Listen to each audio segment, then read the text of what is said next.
بسم الله الرحمن الرحيم قل هذه سبيلي أدعو إلى الله على بصيرة أنا ومن اتبعني وسبحان الله وما أنا من المشركين. عليكم ورحمة الله وبركاته. إن الحمد لله نحمده ونستعينه ونستغفره ونعوذ بالله من شرور أنفسنا ومن سيئات أعمالنا من يهده الله فلا مضل له ومن يضلل فلا هادي له وأشهد أن لا إله إلا الله وحده لا شريك له وأشهد أن محمدا عبده ورسوله صلى الله تعالى عليه وعلى آله وصحبه وسلم تسليما كثيرا. أما بعد فقد قال المؤلف رحمه الله تعالى بسم الله الرحمن الرحيم الحمد لله الذي أرسل رسوله بالهدى ودين الحق ليظهره على الدين كله وكفى بالله شهيدا وأشهد أن لا إله إلا الله وحده لا شريك له إقرارا به وتوحيدا وأشهد أن محمدا عبده ورسوله صلى الله عليه وعلى آله وسلم تسليما مزيدا. أما بعد فهذا اعتقاد الفرقة الناجية المنصورة إلى قيام الساعة أهل السنة والجماعة وهو الإيمان بالله وملائكته وكتبه ورسله والبعث بعد الموت والإيمان بالقدر خيره وشره. মহান আল্লাহর সমস্ত প্রশংসা যে আল্লাহ পাক রব্বুল আলামিন আমাদেরকে ইলম আমলের তৌফিক দান করেছেন। আলহামদুলিল্লাহ। আল্লাহ রব্বুল আলামিন যেন এর উপর আমাদেরকে ইস্তিকামা অটলতা দান করেন, ইলম শেখার সারা জীবন তৌফিক দান করেন, আমল করার সারা জীবন তৌফিক দান করেন এবং এই কোরআন সুন্নাহর ওয়াহির ইলমের দিকে মানব জাতিকে দাওয়াত দেওয়ার তৌফিক দান করেন। আজকে আমাদের নতুন একটি কোর্স শুরু হচ্ছে। জিলকাদা 1438 হিজরি শুরু হয়েছে, যদি 29 হয়ে থাকে ক্যালেন্ডার হিসাবে 29 ছিল গত মাস শাওয়াল মাস, যার ফলে সোমবার প্রথম তারিখ, আজকে হচ্ছে দ্বিতীয় তারিখ। আর চাঁদ দেখার খবর হয়তো সরকারিভাবে ঘোষণা কিভাবে হয়েছে জানা নেই। 30 যদি পড়া হয়ে থাকে তো আজকে হচ্ছে প্রথম জিলকাদ 1438 হিজরি। আজকে আমরা শুরু করছি ইনশাআল্লাহ তাআলা খুব তাড়াতাড়ি। এই সাপ্তাহিক এই কোর্সে দর্শে আমরা এই সংক্ষিপ্ত কিতাবটি আকিদা আল ওয়াসিতিয়া, এই কিতাবটি আমরা শেষ করব। এত সংক্ষেপে নয় যে যাতে সবকিছু স্পষ্ট না হয়, আর এত লম্বা নয় যে কয়েক বছর লেগে যায়। সব রকম ব্যাখ্যা করা সম্ভব। যদি শুধু অনুবাদ করিয়ে দিত মাত্র কয়েক সপ্তাহ হয়তো শেষ হবে, কিন্তু তেমন কিছু বুঝে উঠবেন না আপনারা বা পরবর্তীতে রেকর্ডের পরে যারা শুনবে তারা। আর যদি বেশি বিস্তারিত করি সেটা হয়তো আপনাদের এই সীমিত জ্ঞানে ধরবে না। অনেক সূক্ষ্ম কথা রয়েছে যেগুলো ধরবে না, সেটা বিরক্তির কারণ হবে। আর বেশি লম্বা হয়ে যাওয়া অনেক সময় আপনার হেম্মত হারিয়ে দেবে, হেম্মত থাকবে না, যার ফলে মধ্যম পন্থা অবলম্বন করবে ইনশাআল্লাহ। এই কিতাবের এই মূল কিতাবের নাম হচ্ছে আল আকিদা আল ওয়াসিতিয়া। এর লেখকের নাম জানা আছে? কি কি কে বলতে পারেন? শেখুল ইসলাম ইবনে তাইমিয়া রাহিমাহুল্লাহ। এটা তার প্রসিদ্ধ নাম। শেখুল ইসলাম তার উপাধি। বড় বড় আইম্মায়ে কেরামরা, ওলামায়ে কেরামরা তার এই উপাধি দিয়েছেন। উপাধি নিজে থেকে নিয়ে নেওয়া নয়, অথবা কারো ব্যক্তিগত দেওয়া নাই। কোরআন সুন্নাহর আলেম ওলামারা যুগে যুগে তাকে শেখুল ইসলাম খেতাব বা উপাধি দিয়েছেন। ইবনে তাইমিয়া, তার দাদির নাম ছিল তাইমিয়া। তাইমিয়া মেয়েদের নাম, তাই না?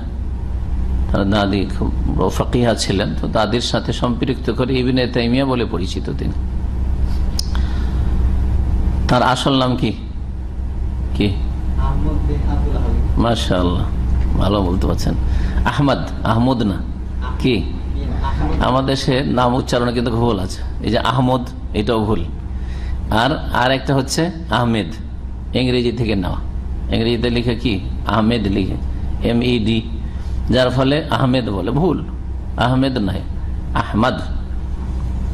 অমুবাশশিরাম বিরাসূলিন ইয়াতি মিন বাদি ইসমুহু আহমদ। আর সুসংবাদ দিচ্ছি, ঈসা আলাইহিস সালাম বলছেন, বিরাসূলিন, এক রাসূলের, ইয়াতি মিন বাদি, যিনি আমার পরে আসবেন, ইসমুহু আহমদ, যার নাম হবে আহমদ। আহমদও নয় আর আহমেদও না, শুদ্ধ করে নাম বলেন। হ্যাঁ, আমাদের দেশের নামে এত বিকৃতি আছে, তার মধ্যে এটা একটি মোহাম্মদ। হ্যাঁ, হয় মোহাম্মদ দেশি নাম, আর না হলে নন মুসলিমদের কাছে, কাফেরদের কাছে মোহাম্মেদ। হ্যাঁ, প্রফেট মোহাম্মেদ না, মোহাম্মেদ নয়, বললাম মোহাম্মদ। হ্যাঁ, মোহাম্মদুর রাসূলুল্লাহ, তাই না? জি, এরকম অনেক নাম।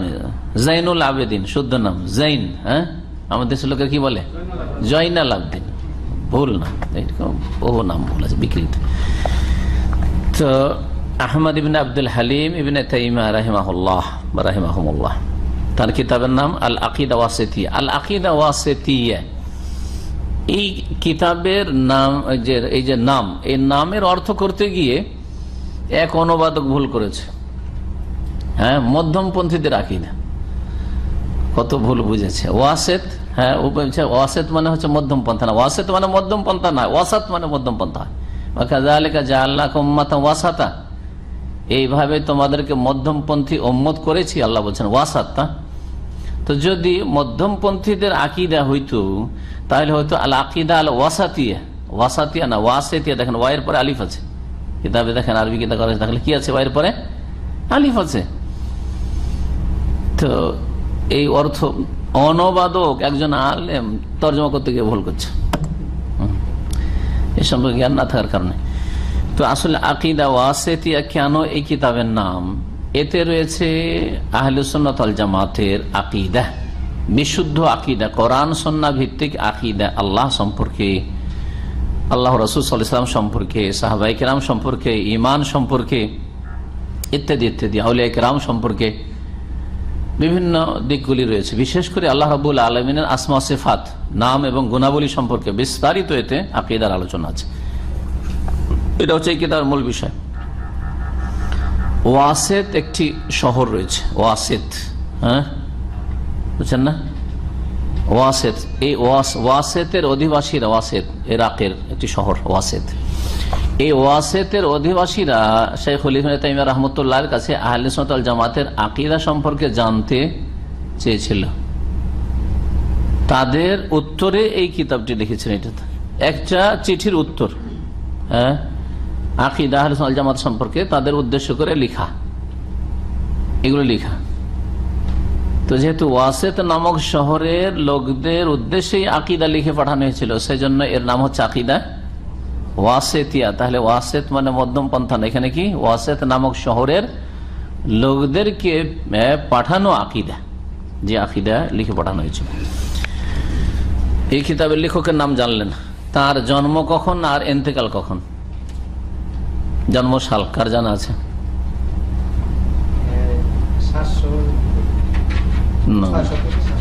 661-তে তার জন্ম, 661-তে জন্ম, ইন্তেকাল হচ্ছে 728-এ। তো কত বছর বয়স হতে পারে তাহলে হিসাব করেন দেখি?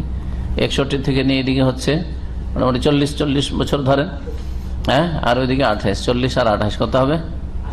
হ্যাঁ, 68, মোটামুটি 67 থেকে 68, 67 থেকে 68। অধিকাংশ উম্মতের বয়স হচ্ছে 60 থেকে 70-এর মাঝে। নবী করিম সাল্লাল্লাহু আলাইহি ওয়াসাল্লাম বলেছেন, নবী সাল্লাল্লাহু আলাইহি বয়স হচ্ছে 63, আবু বকর সিদ্দিক রাদিয়াল্লাহু আনহু বয়স হচ্ছে 63, ওমর রাদিয়াল্লাহু আনহু বয়স হচ্ছে 63, পরপর 63। অধিকাংশ লোকের বয়স, আর অধিকাংশ আপনারা 40 পার করে গেছে, তারা বেশি দিনের সময় নেই। আপনি যখন 40 পার হয়ে গেছে, আর বাকি সামনে তাহলে আছে বা কতদিন?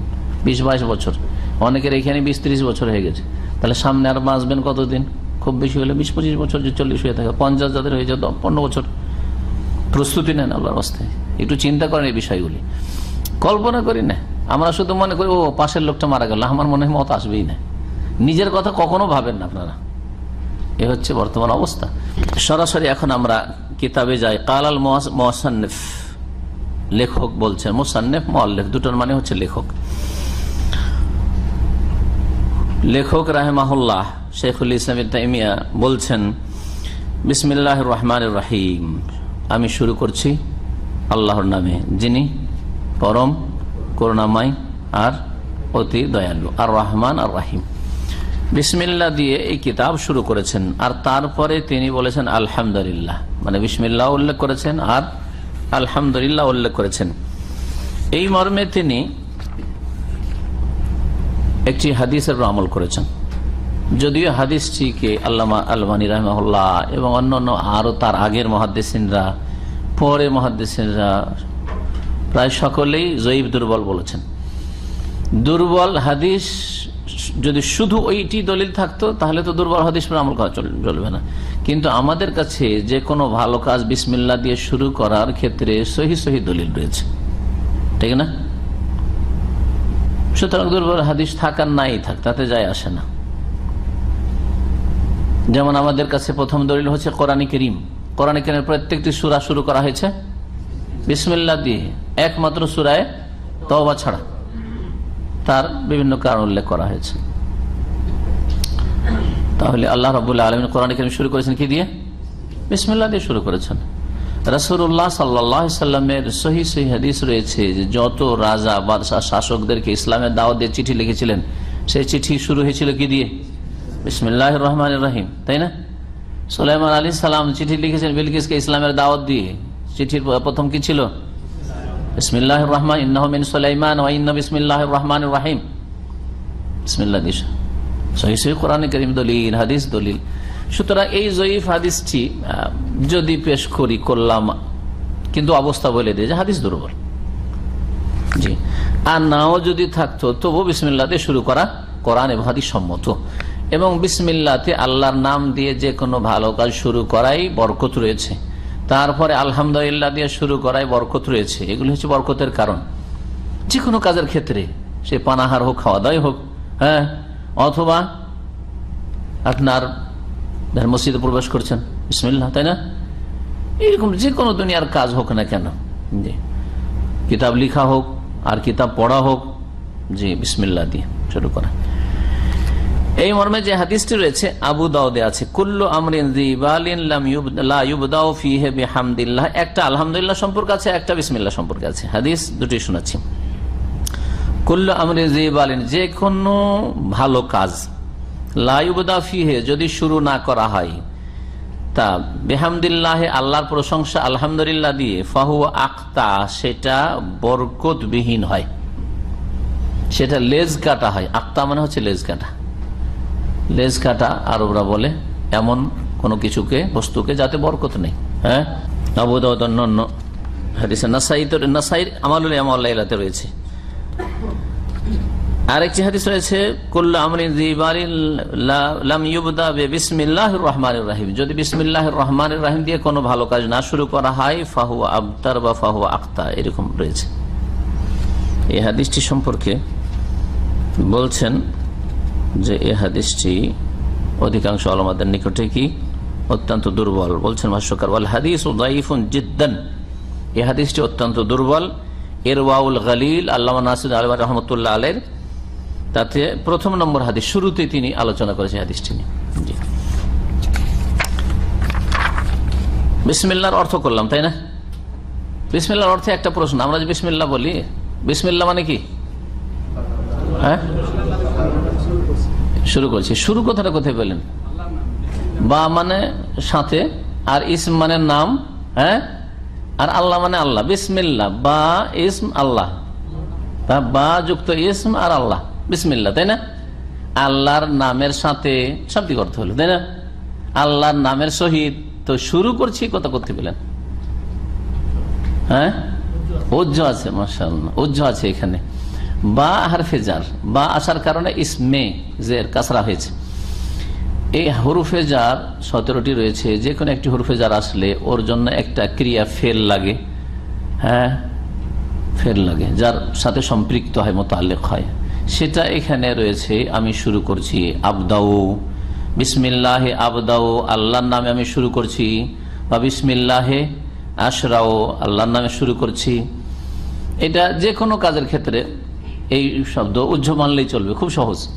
আর কোন কোন আলেমরা বলেছেন, যারা ভাষাবিদ, বা ব্যাখ্যাকারী তারা বলেছেন যে যেই কাজটি আপনি শুরু করতে গিয়ে বিসমিল্লাহ পড়ছেন ওই কাজের অনুপাতে ওখানে ফেল বা ক্রিয়া উজ্জ মানবেন। যেমন আপনি খাওয়া শুরু করছেন, তখন বিসমিল্লাহে আকলো, আমি খেতে শুরু করছি। পান করা শুরু করছেন, বলবেন বিসমিল্লাহে আশরাবো, আমি পান করা শুরু করছি। আপনি পাঠ শুরু করছেন, কি বলবেন? বিসমিল্লাহে আকরাও, হ্যাঁ, কেরাত থেকে। লিখতে, লেখক লেখা শুরু করছেন আর বিসমিল্লাহ লিখছেন, তো বিসমিল্লাহে আক্তবু, আমি আল্লাহর নামে লিখছি, আল্লাহর নামে কি করছি? লিখছি। রহমান এবং রহিম দুটোর মানেই হ্যাঁ পরম দয়ালু, তাই না, বা দয়াবান। পার্থক্য কি? পার্থক্য আছে। রহমান শব্দটি এত ব্যাপকতা রাখে যে ইহকাল পরকালের আল্লাহর দয়াকে শামিল, ইহকাল পরকালের উভয় কালের রব্বুল আলমিনের দয়াকে শামিল, এই দিক থেকে দুনিয়া আখেরা দুটোকে শামিল। রহমানুদ দুনিয়া ও রাহিমহা, দুনিয়া আখেরাতের। আর একটা হচ্ছে যে মুসলিম কাফের সৎ অসৎ সকলের উপর যে আল্লাহর দয়া, সমস্ত দয়াকে শামিল, পরম করুণাময়। এই জন্য কোন ব্যক্তিকে রহমান বলে ডাকা যায়, রহমান ভাই, মিস্টার রহমান বলা হারাম, বলাই জায়েজ নেই। এত ব্যাপকতা আছে, মোবালাগা অর্থের এত ব্যাপকতা আছে।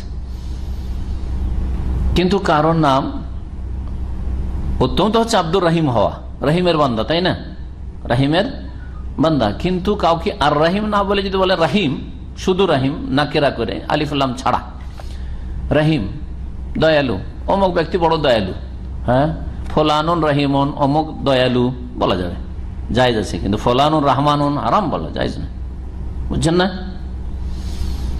কোন ব্যক্তির নাম যদি রহিম খান হয় জায়েজ, যদিও অনুত্তম। আব্দুর রহিম খান এটা শুদ্ধ হওয়া উচিত। কেউ যদি আব্দুর রহিমকে রহিম বলে ডেকে দেয় তো হারাম কাজ করলো না, যদিও তার ওই নাম নয়, সুতরাং ওইভাবে ডাকা উচিত ছিল না, বিকৃত করলো। কিন্তু রহিম মানুষের ক্ষেত্রে ব্যবহার করা চলবে। কোরআনে কারিমে নবী মুহাম্মদ রাসূলুল্লাহ সাল্লাল্লাহু আলাইহি ওয়াসাল্লাম সম্পর্কে রাহিম শব্দ ব্যবহৃত হয়েছে সূরা তওবার শেষ দিকে। লাকাদ জাআকুম রাসূলুম মিন আনফুসিকুম আজিজুন আলাইহি মা আনিতুম হারিসুন আলাইকুম বিল মুমিনিনা রাউফুন রহিম, রাউফুর রহিম। নবী সাল্লাল্লাহু আলাইহি ওয়াসাল্লামের ক্ষেত্রে রাউফ ব্যবহৃত হয়েছে, রহিম ব্যবহৃত হয়েছে। তো নবী সাল্লাল্লাহু আলাইহি ওয়াসাল্লাম মানুষ, তারপর তাকে রহিম বলা হয়েছে। আমার পিতা খুব দয়ালু, বলছি না আমরা বাংলায়। আরবি বানাইলে কি বানাবেন? রবিবার আমাদের আরবি ক্লাস হচ্ছে, এটা দিলাম আরবি স্টুডেন্টদের যারা রবিবার ক্লাস আছেন। আমার বাবা বড় দয়ালু, কি বলবেন? আবি রাহিমুন, কবিরন দরকার নেই, ওই রাহিমুন মানে বড় দয়ালু, হ্যাঁ, অতি দয়ালু বলছেন না, তো ওইটাই বড় দয়ালু। আবি রাহিমুন, তো বাপকে রাহিম বললেন। অম্মি রাহিমাতুন, জি হ্যাঁ। কিন্তু রহমানুন অন্য কাউকে বলা যাবে না, আর ওর স্ত্রীলিঙ্গ হবে রহমানাতুন হবে না, রাহিমুন রাহিমাতুন। রহিমা মেয়েদের নাম রাহিমা রাখছেন, রাহিমাতুন রাহিম থেকে, পুরুষ রাহিম আর মহিলা হচ্ছে রাহিমা, রাহিমা খাতুন, একই অর্থ দুটোর, শুধু লিঙ্গের পার্থক্য। যাই হোক, আল্লাহ রাব্বুল আলামিনের সত্তাগত নাম, কিন্তু তার অর্থ আছে, যদিও বিষয়টিতে দ্বিমত আছে, কিন্তু সঠিক মতে আল্লাহ শব্দটি আল্লাহ, আল্লাহ থেকে, তার মানে আবাদা ইয়াবুদু, আল্লাহ ছিল আল ইলাহ, আল ইলাহ থেকে কি হয়েছে, সেটা আল্লাহ হয়েছে। এলাহুন মানে হচ্ছে মাবুদুন, এলাহুন মানে কি মাবুদ। আল্লাহ ইয়া আল্লাহ আবাদা ইয়াবুদু থেকে মাসদার ইসিম মফুলের অর্থে, অর্থাৎ মাবুদের অর্থে। তো আল্লাহকে আল্লাহ কেন বলা হয়? কারণ আল্লাহ হচ্ছেন সত্য মাবুদ, সত্য উপাস্য। তো আল্লাহ মানে যদি কেউ জিজ্ঞেস করে আল্লাহ মানে কি, বলবেন আল্লাহ মানে হচ্ছে মাবুদ, আর তিনি হচ্ছেন সত্য মাবুদ, সত্য উপাস্য। তো রহমান আল্লাহ রাব্বুল আলামিন দুনিয়াতে কাফের উপর দয়া করেন, তাই না? আল্লাহ রহমান কাফের উপর দয়া করেন আর মুমিন মুসলিমের উপর দয়া করেন। রহিম মুমিনের সাথে কেন খাস? সূরা আহজাবের আয়াত নম্বর 43 রয়েছে যে হুয়াল্লাযী ইউসাল্লি আলাইকুম ওয়া মালাইকাতুহু লিইখরিজাকুম মিনাজ যুলুমাতি ইলান নূর ওয়া কানা বিল মুমিনিনা রাহিমা। আল্লাহ সেই সত্তা যিনি তোমাদের ওপর রহমত বর্ষণ করেন, ওয়া মালাইকাতুহু এবং তার ফেরেশতাগণ রহমতের দোয়া করেন, লিইখরিজাকুম মিনাজ যুলুমাতি ইলান নূর, যাতে করে মহান আল্লাহ তোমাদেরকে অন্ধকার সমূহ থেকে আলোর দিকে বের করে নিয়ে যান। ওয়া কানা বিল মুমিনিনা রাহিমা, এবং তিনি মুমিনদের প্রতি বড় দয়ালু। মুমিনদের সাথে রাহিমা বলা হয়েছে, এই রাহিম শব্দটি, রাহিমের গুণটি একমাত্র মুমিনের সাথে খাস। তাই ভাষ্যকার বলছেন যে রাহিম যুর রাহমাতিল খাসসাতি বিল মুমিন। শেখ সালেহ ফৌজান হাফিজাহুল্লাহ বলছেন যে যিনি বিশেষভাবে দয়াকারী বা দয়ালু বিল মুমিনিন, মুমিনদের উপর। আর রহমানের অর্থ মুসলিম, কাফের এছাড়াও যত মখলুকাত রয়েছে। যুর রাহমাতিল আম্মাতিল জামিল মখলুকাত, সমস্ত সৃষ্টি জগতের উপর দয়ালু। আল্লাহ রাব্বুল আলামিন দয়াতে কীট পতঙ্গ, পশু পাখি যত কিছু আল্লাহর রয়েছে সবকিছু অস্তিত্ব পেয়েছে এবং সবকিছুই আপন আপন জায়গায় পরিচালিত হচ্ছে। যেগুলো জীব সেগুলো বেঁচে আছে আল্লাহ পাকের দানে, রিজিক পাচ্ছে আল্লাহর দয়ায়। তারপরে আমরা হামদে ফিরে আসি। আলহামদুলিল্লাহ, লেখক বলছেন যাবতীয় প্রশংসা আল্লাহর। আলহামদু মানে কি বলছি? হামদ মানে প্রশংসা, লিল্লাহ মানে আল্লাহর জন্য, আল্লাহর জন্য প্রশংসা। তো যাবতীয় কথাটি কোথেকে পাই আমরা? সূরা ফাতিহাতে অথবা যে কোনো জায়গায় যখন আলহামদুলিল্লাহ দিয়ে শুরু করি, সমস্ত প্রশংসা আল্লাহ। আলহামদু কোথেকে অর্থ আসে? এই আলিফ লাম থেকে। আলিফ লাম আরবি গ্রামারে কয়েক প্রকার, তার মধ্যে একটা প্রকার হচ্ছে যে তাতে ইস্তিগরাক রয়েছে, মানে যেই বিষয়টা বা যেই শব্দের উপর আল শব্দটি এসছে ওই বিষয়টার সমস্ত কিছুকে সে শামিল। হামদের উপর যখন আল নিয়ে আসলেন তখন এর অর্থ হয়ে গেল কি? সমস্ত প্রশংসা। এই সমস্ত অর্থ আল মানে হচ্ছে এখানে যাবতীয় প্রশংসা, যাবতীয়। আর হামদ, আলহামদু যাবতীয় প্রশংসা, যাবতীয় প্রশংসা সে আল্লাহর। আল্লাযী আরসালা রাসূলাহু, যিনি তার রাসূলকে প্রেরণ করেছেন, বিল হুদা হিদায়াত নিয়ে, ওয়া দীনিল হক এবং সত্য জীবন বিধান নিয়ে, সত্য দিন নিয়ে। দিনের অর্থ বাংলায় ধর্ম করা অসম্পূর্ণ অর্থ, যার ফলে দিনই করুন এবং দিনের ব্যাখ্যা করুন। কারণ দিনে ইসলাম আর মানুষের অন্যান্য ধর্মগুলি, মানবরচিত ধর্ম অথবা যেগুলো অন্যান্য আসমানি ধর্ম ছিল, আসমানি দিন ছিল, কিন্তু সেগুলি বিকৃত হয়ে গেছে অথবা সেগুলি অসম্পূর্ণ ছিল, যেগুলো একটা সীমিত যুগের জন্য উপযোগী ছিল কিন্তু কিয়ামত পর্যন্ত সেগুলি মানব জাতির যে উপযোগী নয়, সেগুলিকে ধর্ম বলা যেতে পারে। যেমন খ্রিস্টানদের ধর্ম তাদের একবারে সীমিত চার্চে, ব্যাস চার্চের সাথে সম্পর্ক। ইহুদিদের ধর্ম তাদের উপাসনালয়ের সাথে। হিন্দুদের ধর্ম 12 মাসে 13টা পূজা করলে হিন্দু হয়ে যায়, বা নামে বললে হয়ে যায় শুধু। কাজে কর্মের লাইফে কিছু থাকার না, তো জাতিতে হিন্দু হিন্দু। ও জীবনেও যদি হিন্দু ধর্মের কোনো পূজা পাঠ না করে তাও হিন্দু, তাই না? কিন্তু মুসলিম কি তাই? ইসলাম একটা পূর্ণাঙ্গ জীবন বিধান। আকীদায় মুসলিম হইতে হবে, ইবাদত বন্দেগীতে মুসলিম হইতে হবে, আখলাক চরিত্র, আদান প্রদান, মামলাত, ব্যবসা বাণিজ্য, আপনার জীবনের প্রতিটি ক্ষেত্রে আপনার কি হইতে হবে? মুসলিম হইতে হবে। উদখুলু ফিস সিলমে কাফা। আর দ্বীন ইসলামের জীবনের প্রতিটি ক্ষেত্রে গাইডেন্স রয়েছে, দিক নির্দেশনা রয়েছে। অন্য অন্য ধর্মে তা নেই, মোটেই নেই। সুতরাং এই দ্বীন মানে দ্বীন ইসলামের ক্ষেত্রে দ্বীন ইসলামকে ইসলাম ধর্ম বলা অসম্পূর্ণ অর্থ। শুধু মানুষের অন্তরের সাথে, যেমন এটা হচ্ছে সেকুলারদের কথা, যারা ধর্ম নিরপেক্ষতা বিশ্বাসী। ধর্ম আপনার মনের ব্যাপার, আপনার মনের ব্যাপার বলবে, আর না হলে কি বলবে আপনার পার্সোনাল লাইফ, এটা আপনার ব্যক্তি জীবনের ব্যাপার, সেটা আপনার ফ্যাক্টর, আপনার নামাজ না। জীবনের প্রতিটি ক্ষেত্রে ওকে সামিল দ্বীন ইসলাম। সুতরাং দ্বীন ইসলামকে দ্বীন ইসলাম বলবেন, ইসলাম ধর্ম বলবেন না, আর না হলে ইসলামের জীবন বিধান, জীবনের প্রতিটি ক্ষেত্র। আমরা জীবন বিধান বলে আবার ওই যারা ইসলামের নামে রাজনীতি করে তাদের অর্থ বুঝাতে চাইছে না, কারণ ওরা ইসলামকে আবার শুধু ফুল রাজনীতি করে দিচ্ছে। ইসলাম মানে হচ্ছে একটা স্টেট যেন, পলিটিক্স একটা, না, এটা ভুল ধারণা তাদের, ভুল ব্যাখ্যা। কিন্তু জীবনের প্রতিটি ক্ষেত্রে ইসলামকে আপনাকে ফলো করতে হবে, আর সেটা শুরু করতে হবে আপনার আকীদা, দ্বীনি বিশ্বাস থেকে। এর নাম হচ্ছে দ্বীন হক। হুদা এবং দ্বীনুল হক দুটো কোরআনে কারীমের একটা আয়াতের অংশ। এটি 2 জায়গায় আয়াত রয়েছে, সূরা মুহাম্মাদে রয়েছে, হুয়াল্লাযী আরসালা রাসূলাহু বিল হুদা ওয়া দীনিল হক লিইয়ুযহিরাহু আলা দ্বীনি কুল্লিহি ওয়া কাফা বিল্লাহি শাহীদা, মুহাম্মাদুর রাসূলুল্লাহ, ওখানে রয়েছে।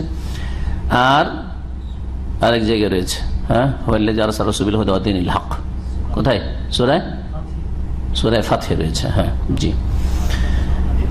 জি, হাদিদও আছে, দীনুল হক কয়েক জায়গায় রয়েছে।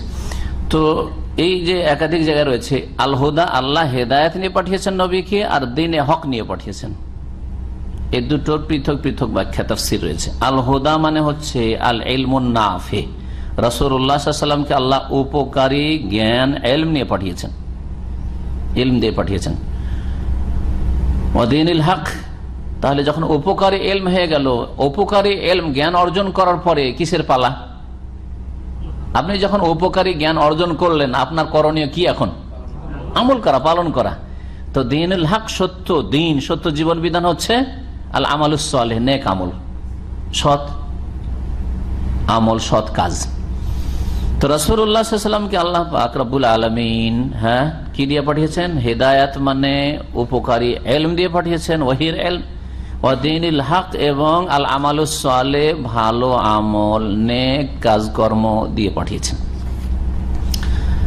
একজন মুসলিম হওয়ার জন্য আল ইলমুন নাফি লাগবে, ওয়াল আমালুস সালেহ লাগবে, আর তারপরে তখন দাওয়াতের পালা, যা সূরা আসরে বলা হয়েছে, তাই না?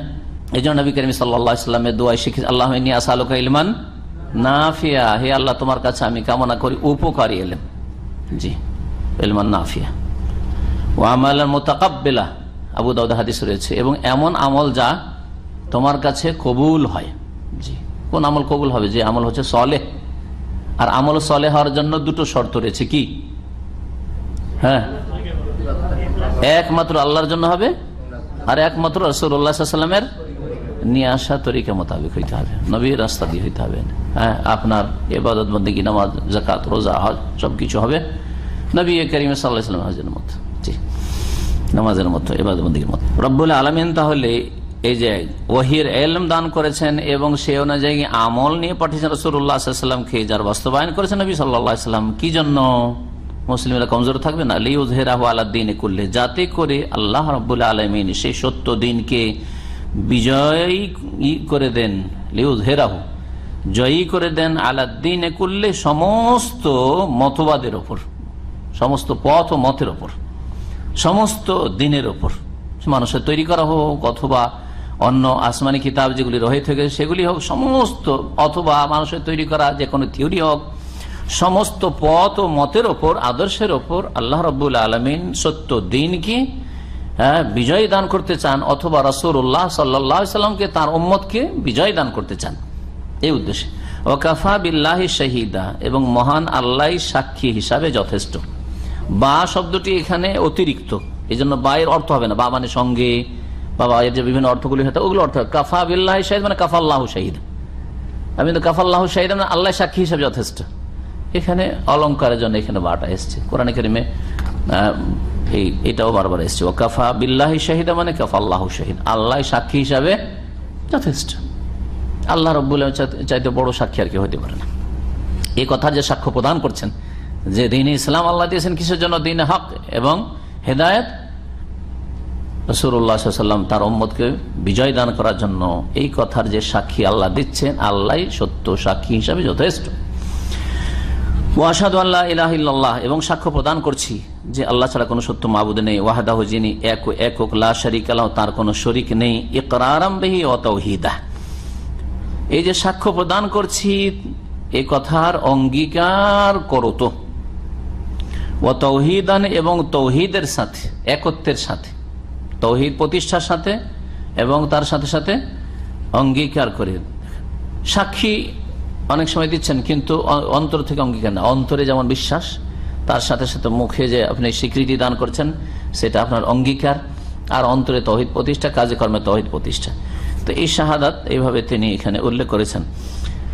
দুটি শাহাদাত, একটি হচ্ছে আল্লাহর একত্বের শাহাদাত, আরেকটি হচ্ছে রাসূলুল্লাহ সাল্লাল্লাহু আলাইহি ওয়াসাল্লামের নবুয়ত রিসালাতের শাহাদাত। তাই দ্বিতীয় শাহাদা হচ্ছে ওয়া আশহাদু, আরো সাক্ষ্য প্রদান করছি যে আন্না মুহাম্মাদান আবদুহু ওয়া রাসূলুহু, মুহাম্মদ সাল্লাল্লাহু আলাইহি ওয়াসাল্লাম তার বান্দা এবং রাসূল সাল্লাল্লাহু আলাইহি, তার প্রতি রহমত বর্ষিত হোক, ওয়া আলা আলিহি, তার পরিবার বর্গের উপর, ওয়া সাল্লামা তাসলিমান মাজিদা, এবং সালাম বর্ষিত হোক, সালাত এবং সালাম বর্ষিত হোক, তাসলিম মাজিদা, অতিরিক্ত সালাম, তার মাজিদা, জি,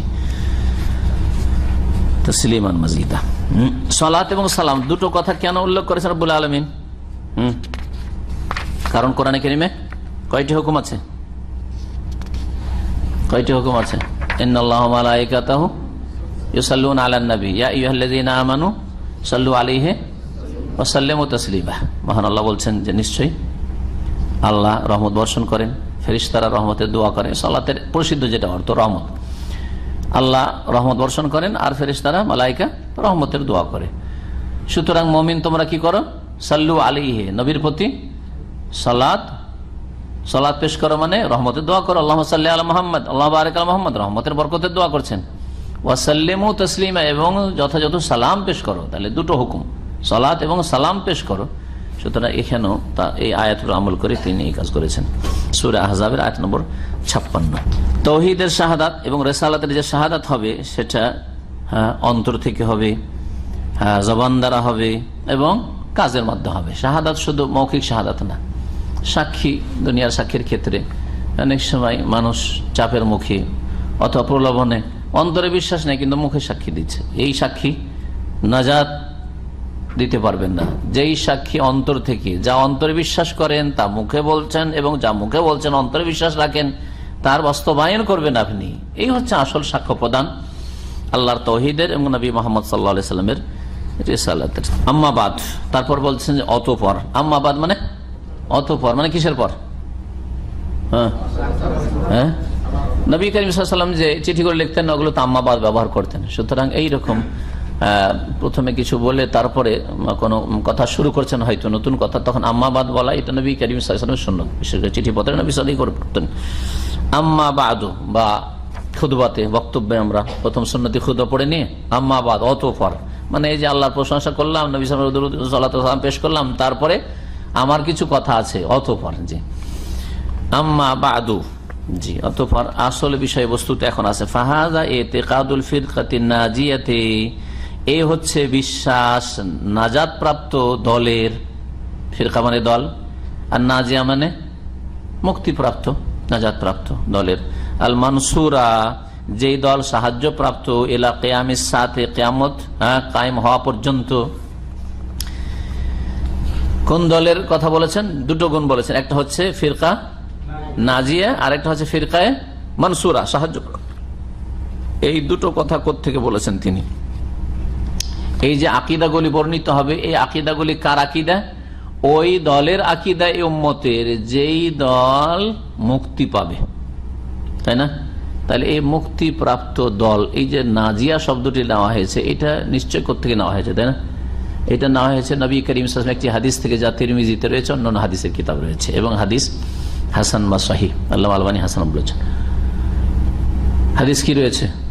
ইফতারাকাত বানু ইসরাইল আলা 71 ফিরকা, বনি ইসরাইল ইয়াহুদরা 71 দলে ভাগ হয়েছে।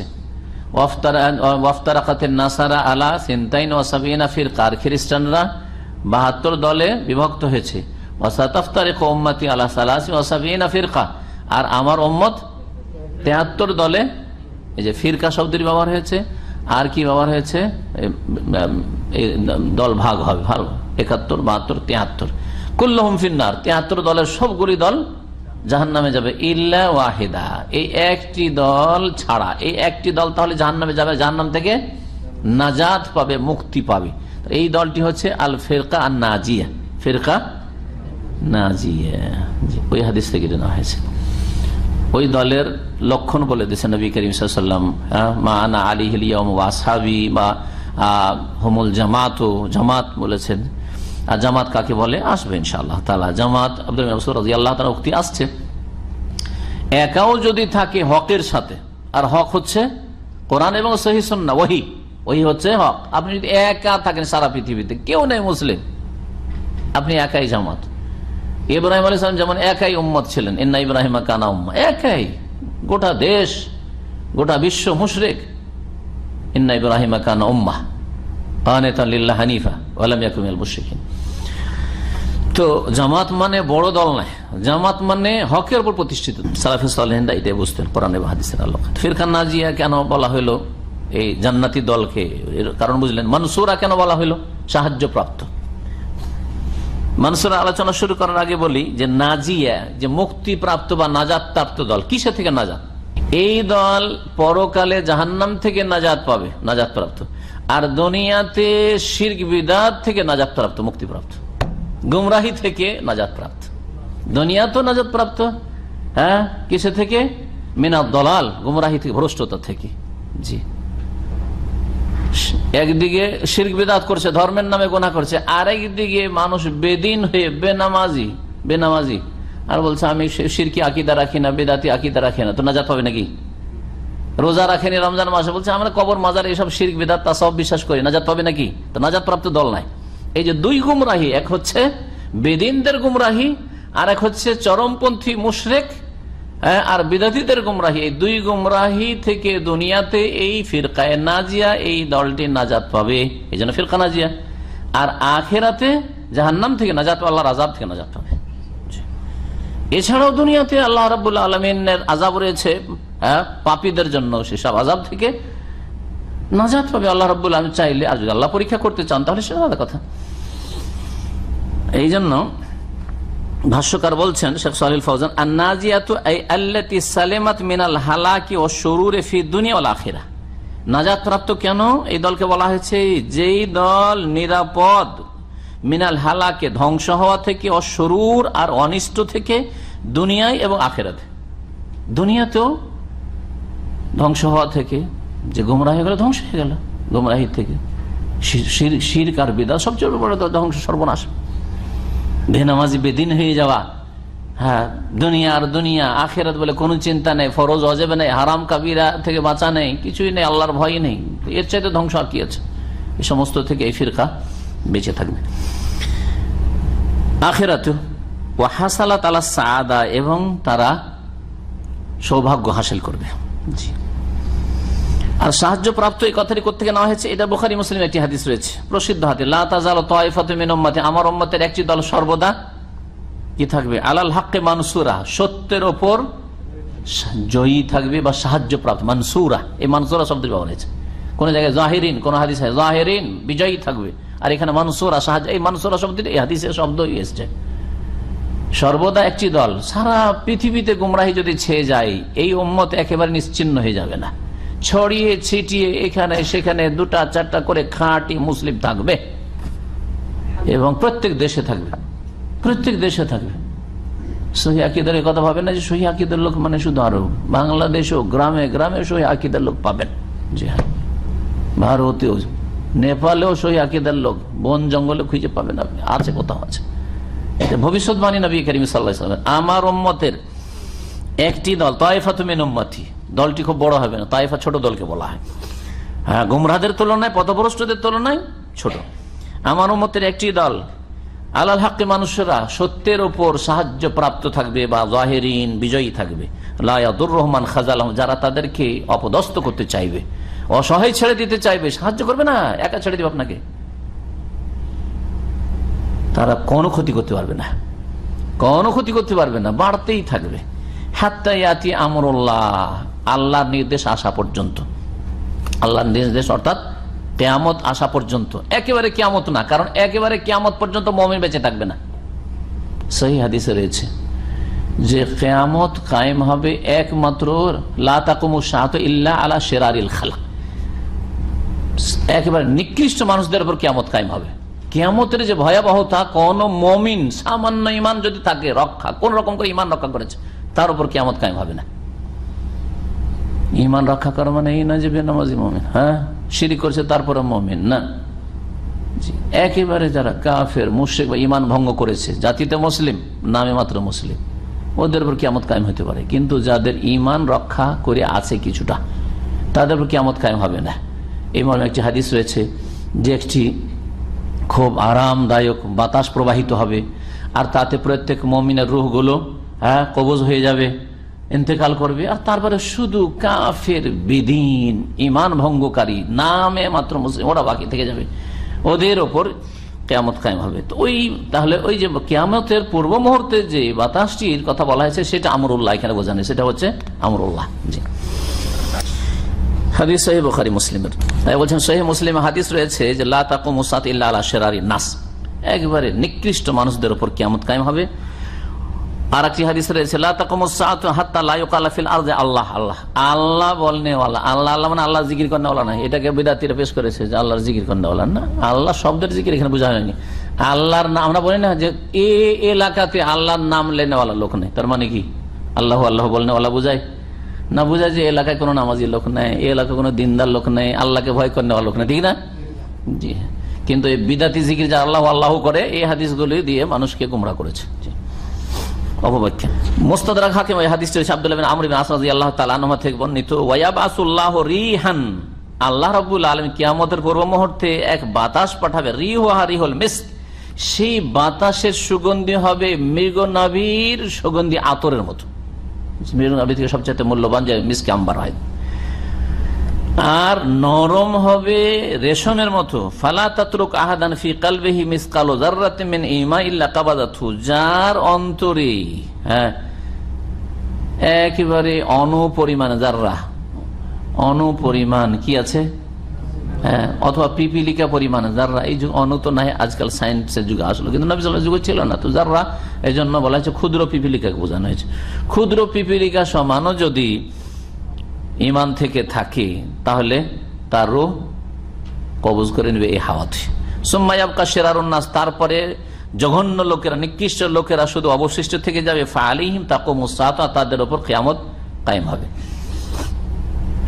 একেবারে সরিষা পরিমাণ অথবা দানা পরিমাণ ইমান, মানে এই নয় যে জাতিতে মুসলমান হইলে শুধু ওর সরিষা পরিমাণ ইমান আছে, না। ইমান ভঙ্গ হয়ে গেলে জিরো একবারে, তাই না? ঠিক কিনা? যার ইমান ভঙ্গ তার সরিষা পরিমাণ ইমান নেই, জিরো। একটা লোক 5 ওয়াক্ত নামাজ পড়ছে আর কবরে সেজদা করে অথবা বিশ্বাস করে যে ওলিয়া কবর থেকে দিতে পারে, তোর ইমান আছে নাকি? তো জিরো হয়ে গেছে তার। এই জিনিসগুলোকে যারা তৌহিদ বুঝে না তারা বুঝবে না। ও মনে করে যে জাতিতে মুসলমান কত নামাজ পড়ছে, আর কত নেক কাজ করছে, মসজিদ মাদ্রাসায় দান খায়রাত করছে, মানে ইমান আছে। ইমান ভঙ্গের মেলা যে কারণগুলি রয়েছে তার মধ্যে মূল 10টি কারণ, এগুলো আপনাকে সবসময় নজরে রাখতে হবে, এ সম্পর্কে জ্ঞান থাকতে হবে। মেলা ভালো আমল করছেন, কিন্তু ভালো আমলকে আপনি কি করছেন, শিকড় থেকে কেটে দিচ্ছেন, গাছ কাটার মতো সবকে শেষ করে দিচ্ছেন, আপনার ইমান ভঙ্গ করে দিয়ে শেষ। ইমান জিরোতে, সরিষা পরিমাণ ইমান নেই, তাহলে ওদের ওপর কিয়ামত কায়েম হবে। নাজাত প্রাপ্ত দল বা সাহায্য প্রাপ্ত দল, তাদের নাম হচ্ছে আহলিস সুন্নাত ওয়াল জামাহ বা আহলুস সুন্নাত ওয়াল জামাহ, হুম আহলুস সুন্নাত ওয়াল জামাহ। সেই দল হচ্ছে আহলিস সুন্নাহ, সুন্নাহওয়ালা, ওয়াল জামাহ, আর তারা হচ্ছে জামাতওয়ালা। সুন্নাহওয়ালা কেন বলা হয়েছে? এই জন্য বলা হয়েছে সুন্নাহ হিয়া তারিকা আল্লাতী কানা আলাইহা রাসূলুল্লাহ সাল্লাল্লাহু আলাইহি ওয়াসাল্লাম মিন আকওয়ালিহি ওয়া আফআলিহি ওয়া তাকরিরাতিহি। শেখ সালেহ ফাওজান বলছেন যে সুন্নাহ হচ্ছে সেই আদর্শ যার ওপর রাসূলুল্লাহ সাল্লাল্লাহু আলাইহি ওয়াসাল্লাম ছিলেন তার জীবদ্দশায়, তার কথার ক্ষেত্রে, তার কর্মের ক্ষেত্রে এবং তার অনুমোদনের ক্ষেত্রে। অর্থাৎ রাসূলুল্লাহ সাল্লাল্লাহু আলাইহি ওয়াসাল্লামের কথা, কাজ, অনুমোদন যারা মেনে চলে এরা হচ্ছে আহলুস সুন্নাহ, সুন্নাহওয়ালা। সুন্নাহ হচ্ছে সেগুলি নবী সাল্লাল্লাহু আলাইহি ওয়াসাল্লামের কথা, কাজ আর অনুমোদন, স্বীকৃতি। নবী সাল্লাল্লাহু সাহাবীরা করেছেন, তিনি নীরব থেকেছেন, তার মানে অনুমতি, পারমিশন পেয়েছেন। তো এগুলিকে বলা হয় সুন্নাহ। আর এগুলো যারা ফলো করে তাদেরকে কি বলা হয়? আহলুস সুন্নাহ, তারা সুন্নাহওয়ালা। আহলে সুন্নাহ কেন বলা হয়েছে? লিনতিসাবিহিম লিসুন্নাতি রাসূল সাল্লাল্লাহু আলাইহি ওয়াসাল্লাম, কারণ এরা রাসূলুল্লাহ আদর্শের সাথে সম্পৃক্ত, এই জন্য এদেরকে কি বলা হয়? সুন্নাহওয়ালা বলা হয়। এর বিপরীত হচ্ছে যারা বিদাতি, বেদাতি তারা নবীর আদর্শের উপর না, যেমন কাদরিয়া, মুরজিয়া, জাহমিয়া, এইরকম রাফেদা, শিয়া, খারিজি, খাওয়ারি, চরমপন্থীরা, এইরকম বহু দল উপদল, আশায়েরা, মাতুরিদিয়া, আহলে সুন্নাহ নয়, এগুলো আহলে সুন্নাহ নয়। মুতাজিলা, জামা কয়েকজন একত্রিত হলে ওইটাকে কি বলা হয়? জামাত বলা হয়। আপনারা জামাত, এখানে এক জামাত হাজির হয়েছেন, জামা এটাই আল ফিরকাল মুজতামিউন নাস। এখানে জামা মানে আল্লাযীনা ইজতামাউ আলাল হাক্কি সাবিত বিল কিতাব ওয়াস সুন্নাহ, কোরআন এবং হাদিসের আলোকে। বা এখানে আমরা যে আহলে সুন্নাত ওয়াল জামাত শব্দটি ব্যবহার করি, কোন ক্ষেত্রে এর প্রয়োগ? এর প্রয়োগ যারা, ওই সব লোকেরা যারা সত্যের ওপর একত্রিত হয়েছে। আমরা একটি সত্য আদর্শের উপর একত্রিত, যেই সত্য কোরআন এবং সুন্নাহ দ্বারা প্রমাণিত, কোরআন সুন্নাহ দ্বারা প্রমাণিত সত্য দিনের উপর আমরা একমত হয়েছি, সুতরাং আমরা একটি জামাত, আমরা একটি জামাত। এই জামাতের প্রথম সারির লোক কারা? সাহাবায়ে কেরামগণ, তারা এক জামাত রাসূলুল্লাহ সাল্লাল্লাহু আলাইহি ওয়াসাল্লামের সাথে। ওয়াহুমুস সাহাবা, তো তাই বলছেন, তারা হচ্ছে সাহাবায়ে কেরাম, ওয়া তাবিউন লাহুম বিইহসান, এবং যারা নিষ্ঠার সাথে অনুসরণ করেছে সাহাবায়ে কেরাম, তাবেঈন এবং তাবা তাবেঈন, ওয়ালাউ কানু কিল্লা, যদিও তাদের সংখ্যা কম হোক না কেন, কামা কাল ইবনে মাসউদ রাদিয়াল্লাহু আনহু, যেমন আব্দুল মাসউদ রাদিয়াল্লাহু তাআলা আনহু বলেন, আল জামাতু মা ওয়াফাকাল হাক্কা, জামাত বলা হয় যারা সত্যের অনুকূলে থাকে, সত্যের পক্ষে থাকলে জামাত। ওয়াইন কুনতা ওয়াহদাকা, যদিও তুমি একাকী হও না কেন, একাই কিন্তু তুমি সত্যের সাথে, কোরআন এবং সুন্নাহর সাথে, তুমি জামাত। ফাইন্নাকা আনতাল জামাতু হিনাইযিন, বলছেন আব্দুল মাসউদ, তুমি হচ্ছ তখন জামাত যখন তুমি সত্যের সাথে আছো। আহলে সুন্নাত ওয়াল জামাতের আকীদা কি? ওয়াল ঈমানু বিল্লাহি, এখানে ঈমানের 6টি স্তম্ভ উল্লেখ করেছেন, এই দিয়ে শুরু করেছেন। আহলে সুন্নাত ওয়াল জামাতের আকীদা, প্রথম আকীদা হচ্ছে ঈমানের ক্ষেত্রে ঈমানের পিলার হচ্ছে 6টি, যা নবী করিম সাল্লাল্লাহু আলাইহি সাল্লামের সহিহ হাদিস দ্বারা প্রমাণিত এবং কোরআন কারীমও রয়েছে। কোরআন কারীমে একটি আয়াতে কয়টির কথা উল্লেখিত হয়েছে? 5টি, আর আরেকটি আয়াতে তাকদীরের কথা এই 6টি। আর যে হাদিসটি জিবরাইল আলাইহিস সালামের হাদিস বলে প্রসিদ্ধ হাদিস সহিহ মুসলিমে, তাতে এই 6টির কথা উল্লেখিত হয়েছে। আল্লাহর প্রতি ঈমান, ওয়া মালায়েকাতিহি, তার ফেরেশতাগণের প্রতি ঈমান, ওয়া কুতুবিহি, আল্লাহ রাব্বুল আলামিনের নাযিলকৃত কিতাবসমূহের, আসমানি কিতাবসমূহের প্রতি ঈমান, ওয়া রাসূলিহি, তার রাসূলগণের প্রতি ঈমান, ওয়াল বাসে বাদাল মউত, আর মৃত্যুর পরে পুনরুত্থান, যেটাকে আখিরা ওয়াল ইয়াউমিল আখির। যদি আল ইয়াউমুল আখির কথাটি বেশি ব্যাপক, এখানে লেখক আল ইয়াউমুল আখির শব্দটি না প্রয়োগ করে সাধারণত মানুষ আখিরাত কোনটাকে বলে? আখিরাত বলে যে পুনরুত্থান হবে, বিচার দিবস, ওটাকে আখিরাত বলে, সেই জন্য এই শব্দটি ব্যবহার করা হয়েছে। না হলে এটা একটা পিরিয়ড বা একটা স্তর বলা যেতে পারে আখিরাতের। মানুষ মারা গেলে কিন্তু আখিরাতের কাজকর্ম শুরু। মানুষ মারা যাওয়ার পরে ও তো আছে, নেই, ওর নেই, এলিনে অথবা সিজ্জিনে আছে, তার আখিরাত শুরু হয়েছে মওতের সাথে। আর দুনিয়ার বিধিবিধান তার ক্ষেত্রে প্রযোজ্য না, তাকে আযাব হচ্ছে অথবা সে খুব সুখে আছে, নিয়ামত আল্লাহর পাচ্ছে, এগুলো কিন্তু আমরা কোনো কিছু টের পাই না, ওয়ালাকিন লা তাশউরুন, তাই না? আখিরাত, তার আখিরাত চলছে, এখন দাফন করে না, নাই করে, আখিরাত চলছে তার। কিন্তু আসল বড় আখিরাত যেটা, সেটা হচ্ছে বিচার দিবস, যেদিন সবাই কবর থেকে উঠবে। এই জন্য আল বাস বাদাল মউত, মৃত্যুর পরে পুনরুত্থানকে এখানে উল্লেখ করেছে লেখক। আখিরাতের আরো বহু স্তর রয়েছে, হিসাব, দাঁড়িপাল্লা, ওজন, নেকি গুনার ওজন, তারপরে পুল পার হওয়া, তারপরে শেষ হচ্ছে জান্নাত অথবা জাহান্নাম। জি, ওয়াল ঈমানু বিল কদরি খাইরিহি ওয়া শাররিহি, এবং ভালো মন্দ তাকদীরের প্রতি ঈমান, বিশ্বাস করা। এই 6টি হচ্ছে ঈমানের স্তম্ভ। এই 6টি স্তম্ভ সম্পর্কে ইনশাআল্লাহ তাআলা আগামী সপ্তাহে বিস্তারিত আলোচনা করব। এতটুকু সংক্ষেপে জেনে বিশ্বাস করা একজন লোকের মুসলিম হওয়ার জন্য যথেষ্ট, কিন্তু যত এগুলির ব্যাখ্যা ভালো করে জানবেন তত ঈমান আপনার শক্তিশালী হবে। যেমন আল্লাহর প্রতি ঈমান, আপনি আল্লাহর প্রতি ঈমান আছে, কিন্তু যদি মনে আল্লাহর প্রতি ঈমান মানে আল্লাহর অস্তিত্বের প্রতি ঈমান, যদি মনে করেন এতটাই বাস, তাহলে আপনি মুসলিম হইতে পারেন না। আল্লাহর অস্তিত্ব বিশ্বাস করেন, আল্লাহর শরীকও বিশ্বাস করেন। বহুত্ববাদীরা কি বিশ্বাস করেন আল্লাহকে? হিন্দুরা বলছে ওপর আল্লাহ, বলছে না, ঠিক না? কিন্তু ওপর আল্লাহ বলে তো আর মুসলিম হওয়া যায় না। শুধু ওপর আল্লাহ বলছে আর দেবদেবী বলছে, হ্যাঁ, ওইদিকে আল্লাহ বলছে আর ওইদিকে গৌস আর গরিব নওয়াজ আর দস্তগীরও বলছে, তো মুসলিম হওয়া যাবে কি?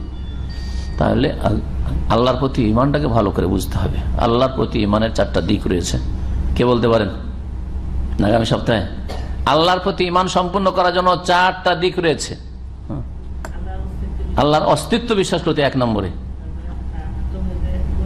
তাওহীদে রুবুবিয়ত, রুবুবিয়তে শুরু করা, তাওহীদে রুবুবিয়ত, হ্যাঁ, উলুহিয়ত, তাওহীদুল আসমা। এই 4টি দিক আপনার আল্লাহ সম্পর্কে যদি বিশ্বাস ঠিক থাকে, তাহলে আপনি আল্লাহর প্রতি ঈমানদার হইলেন। ইনশাআল্লাহ আগামী সপ্তাহে আলোচনা হবে। সময় শেষ হয়ে গেছে। সাল্লাল্লাহু আলাইহি ওয়া সাল্লাম, মুহাম্মদ ওয়া আলা আলিহি ওয়া সাহবিহি।